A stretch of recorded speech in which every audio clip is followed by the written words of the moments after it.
The governor's order calling for the special session lists 11 items.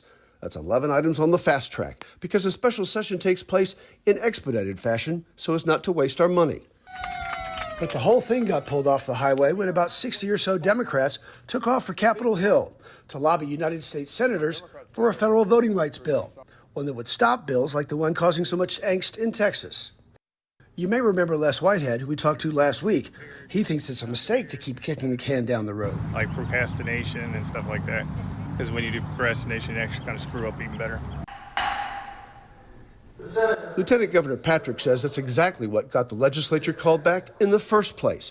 Waiting until the last minute to get a deal on a voting reform bill backfired, leading to the Democrats' original walkout and their subsequent flyout.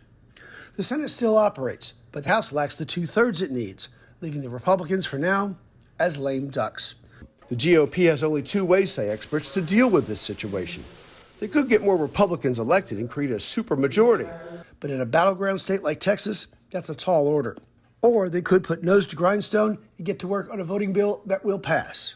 With the idea in mind that every vote counts, every legal vote should count, and that every voting process should be open to close scrutiny and transparency to assure its fairness. The two sides will have to find some common ground. That leaves 10 other items on the agenda. We've got the abortion issue on the abortion-inducing drugs. Right. I want to make sure that we continue to be very strong in Texas on our pro-life issues. We've told you about the bill making it harder for serious criminals to get bail, and the bill that takes aim at what they call critical race theory without even naming it. The governor believes that needs fixing. And bringing people together. This critical race theory is designed to separate people. There is no redemption in that. You know, if you're born Caucasian, you're bad.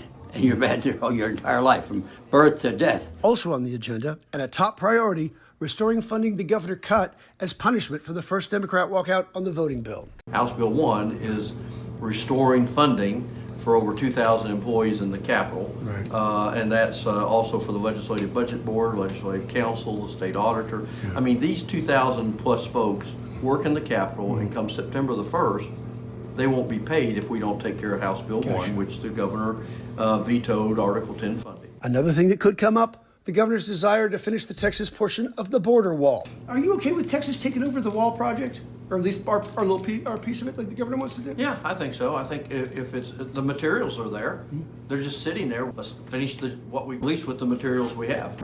It seems impossible now that much of anything will get done in this special session. Last time Democrats headed for the hills, it took Governor Perry 3 special sessions to break the Democrats' logjam over redistricting. I don't know if we're going to get to all these items or not, but they are on the call, and we'll just have to wait and see. Even optimists now say it could be a long wait. Whitehead fears eventually lawmakers might try to rush some bills through, and he wonders how well that might work. Then you make loopholes and you kind of cut the corners too much. And wasn't it cutting corners that got us here in the first place?